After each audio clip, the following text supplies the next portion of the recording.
Banks are the backbone of modern financial systems. They are like the heart is to the body, pumping cash through the economy so that we can all enjoy the goods and services that we often take for granted. Today, we're going to look at the largest bank in the United States, JP Morgan Chase. It's estimated that a full 50% of Americans have some touch point with the bank, with its reach expanding over the decades. We'll study both the history, the business model, and financials of this titan in the banking industry. My name is Alex Mason, and I'm your host and stock storyteller. Welcome to Stock Stories.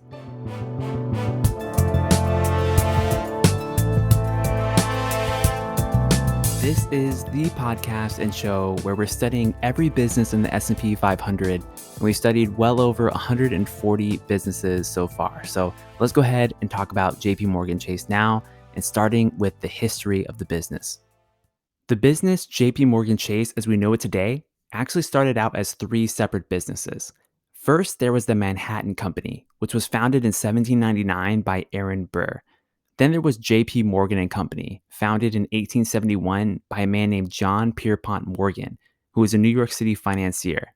It became known as a high-prestige bank in the New York area. And then third, you had Chase National Bank. This was founded by a man named John Thompson in the year 1877. And if you're wondering where the Chase name came from, it comes from a man named Salmon Chase, who was the sixth Chief Justice of the United States.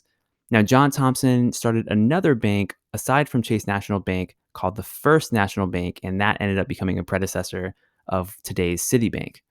Now, we have these three firms, and it's important to note that all of these firms were founded in New York. New York City has a long history of being a financial center for the nation, eventually extending its influence globally as the US rose to power after World War I and World War II. These young banks began to thrive as the US economy began to take shape throughout the 1800s. Fast forward to the early 1900s. In 1929, the US economy crashed due to speculation in the stock market, high levels of debt, and slowing production. One of the results in the aftermath of all of this chaos that we now know as the Great Depression was something called the Glass-Steagall Act of 1933. And what this did was it forced banks that did both commercial banking as well as investment banking to split up. Now, let me explain what I mean by that. Well, commercial banking is lending money out to businesses and individuals. Investment banking is a little bit different. It's used to structure deals for companies to buy and sell each other, as well as underwriting stocks and bonds of new companies. So, similar but different lines of business, and this act split the banks up. JP Morgan and Company was one of these companies that got split, and they spun off their investment banking division, which became Morgan Stanley. In 1955, Chase National Bank and the Manhattan Company decided to merge to form a company called Chase Manhattan, which at the time made it the largest bank in New York City and the second largest in the nation. Now, fast forwarding a little bit more toward the end of the 20th century, elements of the Glass-Steagall Act were gradually repealed or worked around, and that allowed JP Morgan and Company to get back into its investment banking roots, which it did so swiftly in the 1980s and 1990s. In 2000, Chase Manhattan merged with JP Morgan and Company to become JP Morgan Chase, the name that we know today. And then in 2004, the combined company made a major acquisition of a company called Bank One, which was one of the country's largest credit card issuers. And fun fact here, Jamie Dimon, who was the CEO of Bank One, eventually became CEO of JP Morgan Chase, and he's still the CEO today.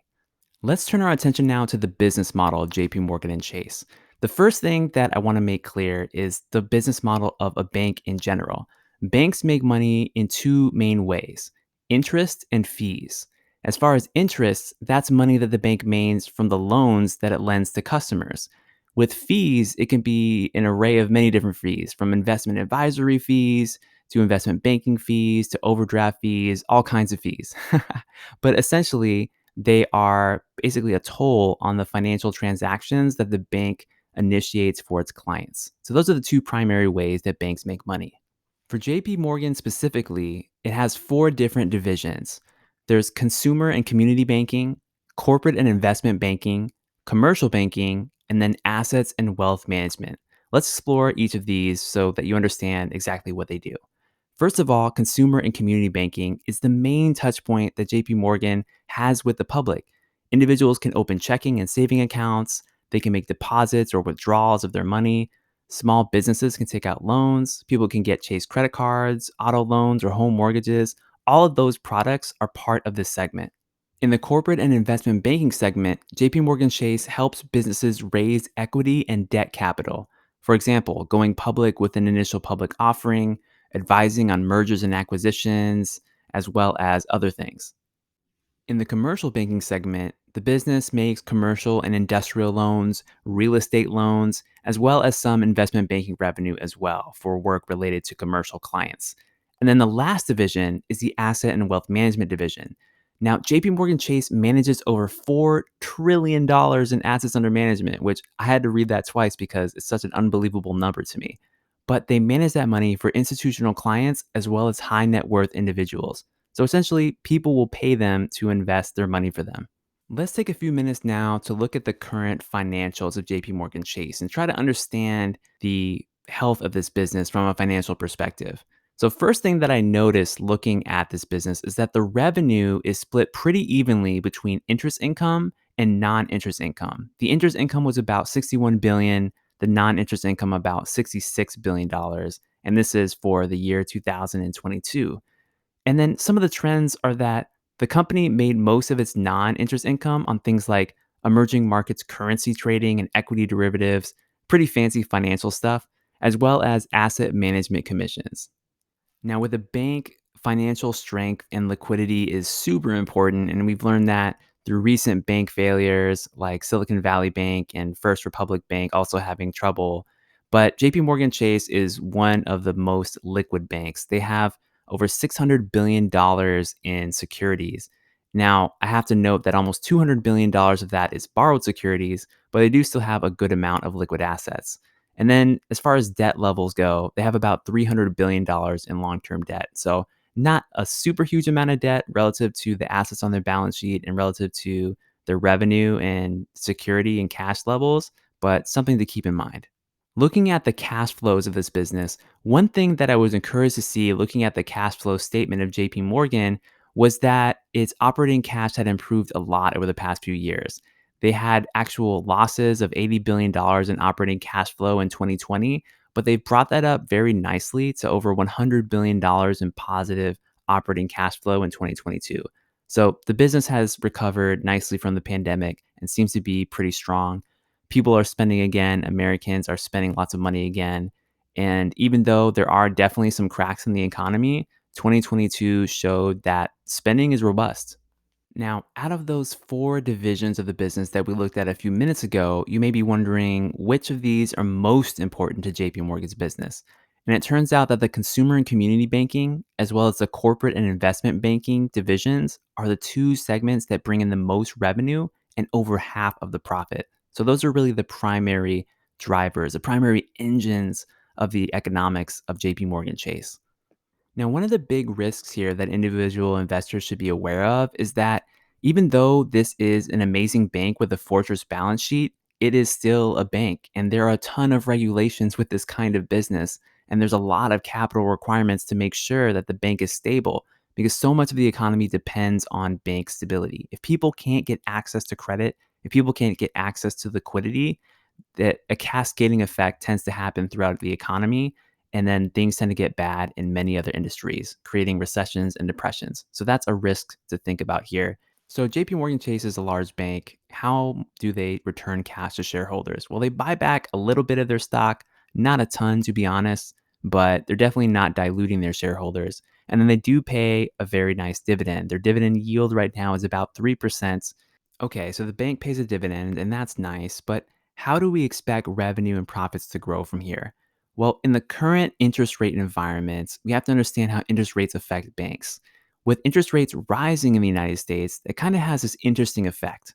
On the one hand, the bank makes more money on interest income because they make more money on the cash that they hold and the deposits that they have.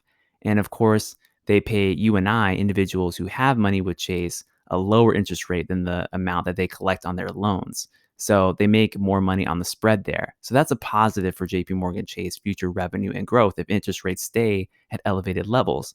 On the flip side, it can be bad because as we see with certain divisions like the investment banking division, which had over 43% drop in revenue, economic activity can slow in many areas of the economy because the cost of capital for businesses to borrow and make transactions actually happen is much higher. So it can affect the business in both good and bad ways.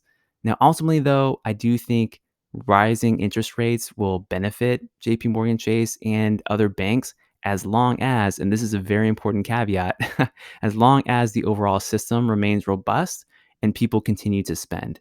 That's going to be key here to watch if people continue to spend money, if businesses continue to have faith in the economy.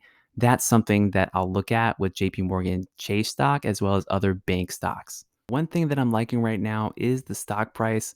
It seems like it's trading at a relatively good valuation. The stock price is at about $137 per share as I record this now, which is about 10 times the trailing earnings of the bank, which for a bank, I think that's actually pretty reasonable. I mean, even in this interest rate environment, you're getting a good earnings yield on your money here.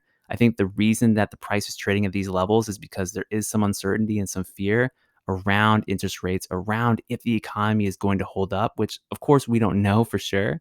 But JP Morgan is one of the strongest banks out there. And so I believe that they will likely weather whatever storm comes.